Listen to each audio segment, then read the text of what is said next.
the first day of the 2015 World Feeder Championships on the Terneuzen Ghent Canal. There's 5 hours of fishing ahead of us. There's 130 anglers from 26 different nations making this one of the biggest sporting events in the world.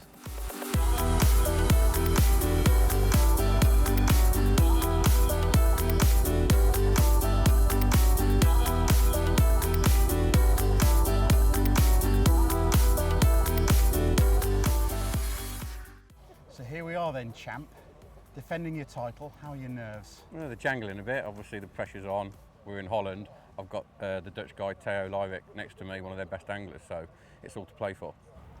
The third time I sit next to him, so it will be a close match, I think. How did you get on the other 2 times? The first World Championship in Italy, I beat him, but in Belgium I lost. Tommy's already worked out we've got Holland in 3 sections, so we've got a good chance of taking points off them in those sections, and if they're going to be the team to beat, then we need to beat them in those sections. Confidence high after practice yesterday? Yeah, obviously the venue seemed to switch on yesterday. We had a lot of fish, some big fish as well. Dean in particular had a great weight, but this is a very fickle venue. We've had some good days and some pretty disastrous days, so we're all a bit apprehensive, and I think the first hour will sort of tell the story of how the match is going to progress. What are your tactics today? It's going to be interesting. The wind's changed again, lots of people on the bank. What's the match going to be like, do you think?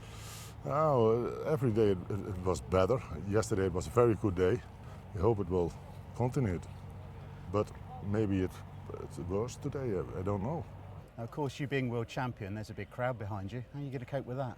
The thing is, obviously the crowd, it's not ideal having the crowd. The water's quite clear, so it will spook the fish a little bit. But from an angling point of view, once the match starts, I'll get in my zone. You're facing out into the water and you just get on with it. Best to let you get on, matey. Very best of luck. Hope it goes well. Cheers, thank you very much. So we're about 5 minutes before the start, the all-in. In international competition, you're allowed a baiting period, so to try and get some bait in the water, so when you go in for real, the match is underway, and you'll see Steve is loading and unloading a very, very large feeder with ground bait. You can see a huge feeder on the end there, massive capacity of ground bait, and he's trying to throw that out into the Ghent-Terneuzen Canal to try and attract some bream, some roach, some skimmers. Huge amount of pressure on Steve. There's the second hooter. Big crowd behind him in his peg. England captain Glenn Lawrence keeping a watchful eye. This really is a crucial part of the proceedings. And in the peg right next door, Theo, the Dutch angler who's been pegged right next to Steve in A section, is doing exactly the same thing. This is so important. This is actually where the anglers set up their match. You'll notice that Theo's feeder is much smaller than Steve Ringer's. That's interesting. That's an instant tactical decision. Steve's probably putting in twice as much bait as the Dutch angler. Well, there we are, Fordy. That is it. That's the start of the 5th Feeder World Championship. Steve Ringer just about to cast in. Yeah, that first cast, all important. He's switched from the huge feeder he was using for pre-baiting to a much smaller feeder. Be interesting to see how long it takes him before he gets a bite. His feeding tactics have been very different to the couple of anglers around him. Of course, the Dutchman in a peg above, Theo, who is his main rival here in this section. Here goes that first cast.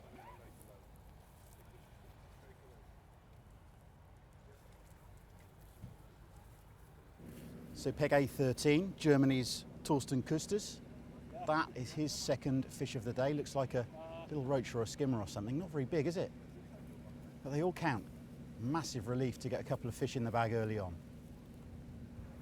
England's Steve Ringer's also into fish pretty early, and it looks like a reasonable roach. He'll want to get that into the net and back into the water as quickly as possible, as where there's one, there may be another. Captain Glenn Lawrence with him reports that straight through to England HQ. Theo Lyric next door on peg 16's not so lucky here, and he's playing a bit of a waiting game for his first fish.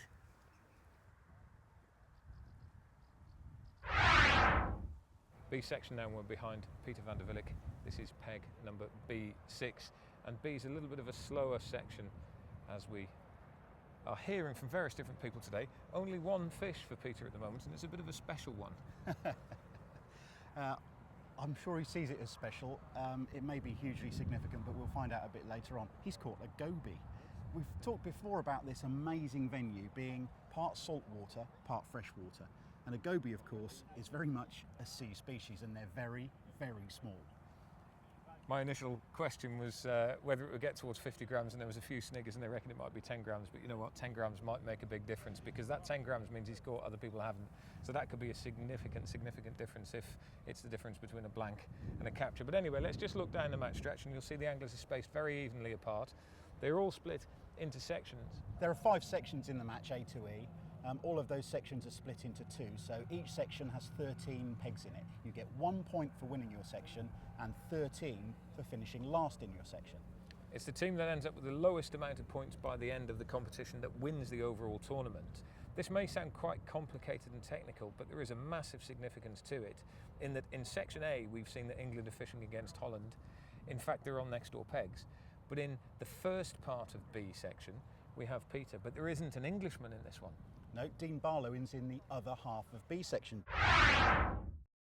So B25, Dean Barlow casting out.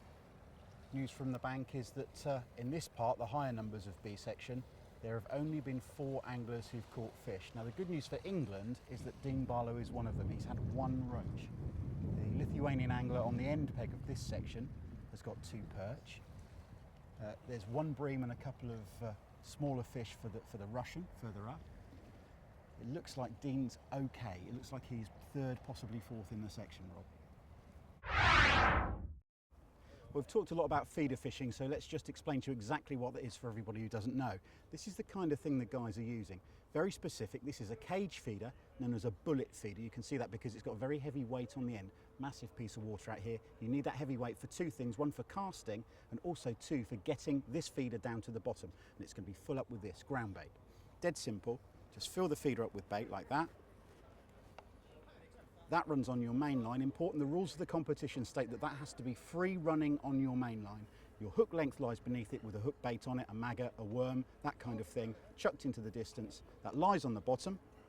Just show you that as if it was on the bottom there. You can imagine that lying there. The water attacks the feeder, the bait comes out, and the fish are attracted to the bait, and hopefully take your hook bait. C section now, and we have Phil Ringer. He had a fantastic day yesterday. He's in the area that he practiced and he's not doing too badly today. 6 fish, and we think he's up there or thereabouts at the moment, Andy. Yeah, it sounds like Phil may well be winning this section. Things are going quite well for the England team throughout at the moment. The one worry is Adam Wakelin. We're going to go down and see Adam in a minute. Phil's not having everything his own way in C section because there are 3 other anglers who are doing pretty well. That's the Russian Sergei Puzanov on peg 16. And the Swedes on the up at the moment as well, Joachim Palmer, who's next door again. It may be that Sweden are having a bit of a run here because there's a bit of a word on the bank that the Swedish team are catching in several areas. And here we have peg C17, Ukraine's Alexander Taranov, another angler who's managed to get a couple of decent sized bream. What you might be able to see in the distance is also very significant because approaching the anglers in C section is one of the enormous boats which cruises up and down this canal.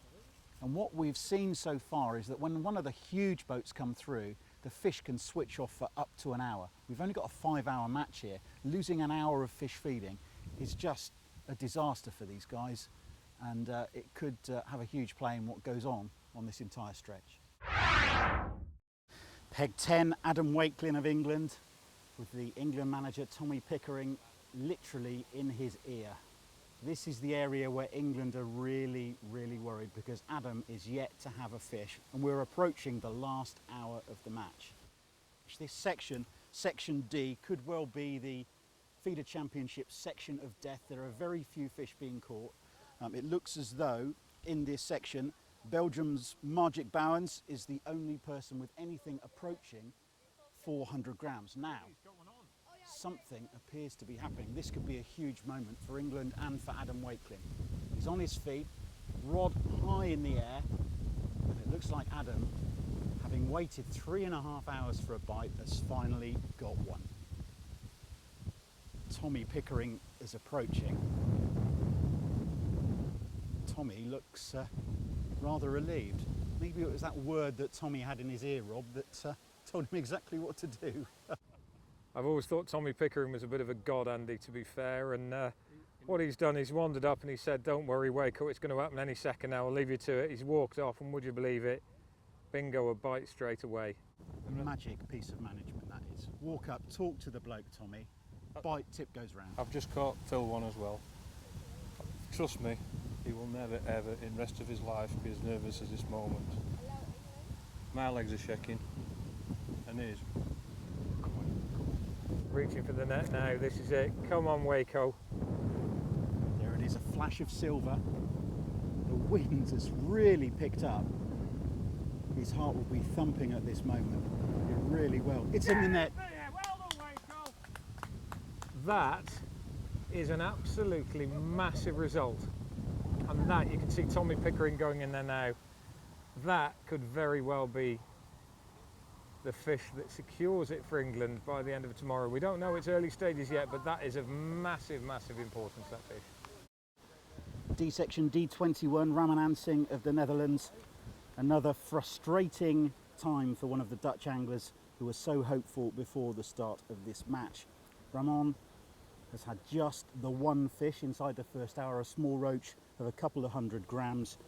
In this section it is the hardest one on the entire stretch, but he really is struggling. It's starting to look like the Hungarians are really pushing forward in this event. Here we are on peg 25 of D section, János Novák, and next to him the Hungarian manager Tamás Walter, former world champion in the float fishing category, of course.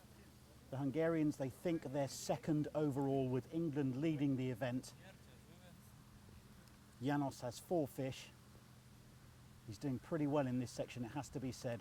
This is E1, the end peg on E section. And a little bit further down, England's Mick Viles. Looks like he may be playing a fish on peg 5. Here we are, Andy, the last member of Team England, E5, Mick Viles, and he had an absolutely superb time last year over in Ireland. A couple of section wins, could well have been overall gold medalist, ended up with a bronze, but he's having another brilliant day today. Certainly is. He's probably winning this section with about 3 kilos. He's got 8 fish now, Rob. Close second place, the Russian we've just seen, Alexander Osipov, who interestingly among his haul of a couple of bream and a roach has also got a flatfish, a sea fish. That's the only one I've heard of today. Certainly there weren't many around yesterday. It shows that this end of the section is actually quite brackish as well. Yeah, maybe that's why the fish aren't feeding. Maybe the change in wind has pushed a bit more salt water in. There are a couple of other anglers doing really well in this section too.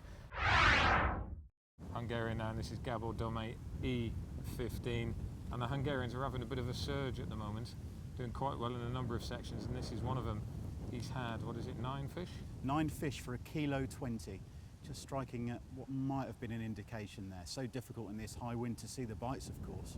$1.20 kilo might not sound like a lot of fish, but in a match where it's going to be so close, especially at this end of the section where it's hard, that $1.20 kilo could well win him the section.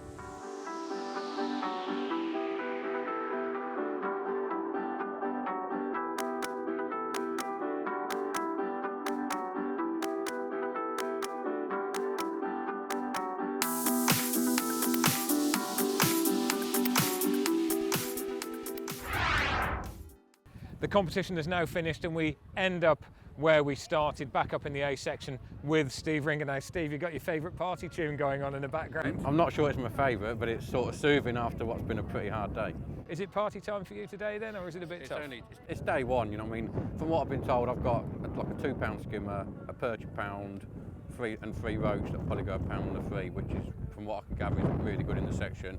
Where do you think you are in the day standings? Well, as a team, and from what I can gather talking to Glenn, our captain, he says we'll probably finish on about 14, 15 points, and we're going to be right in the mix for tomorrow. They reckon the Russians might have as low as 10, but you're going to have Hungary with about 17 and the Dutch around 17 to 20, so all to play for.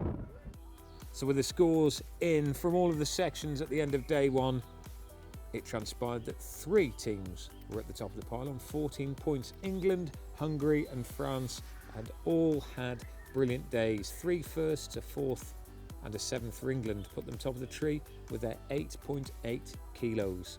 Hungary was second, first, second, third and a 5th, 5 kilos 790. And it was the French that also equalled that 14-point score. A first, a second, a third and 2 fourths, leaving an awful lot to play for on day 2. Further down the leaderboard, it was the Czech Republic in 7th place on 25.5 points, and then 3 teams on 29. That's Belgium, Germany, and the home original favourites, Netherlands, who unfortunately could only manage a 10th. Moldova, they were quite pleased with their result actually. 31 points for 11th, and then Belarus, 32 points. Now, any one of these teams could potentially still do it, but the battle is very, very tight at the top between England, Hungary and France.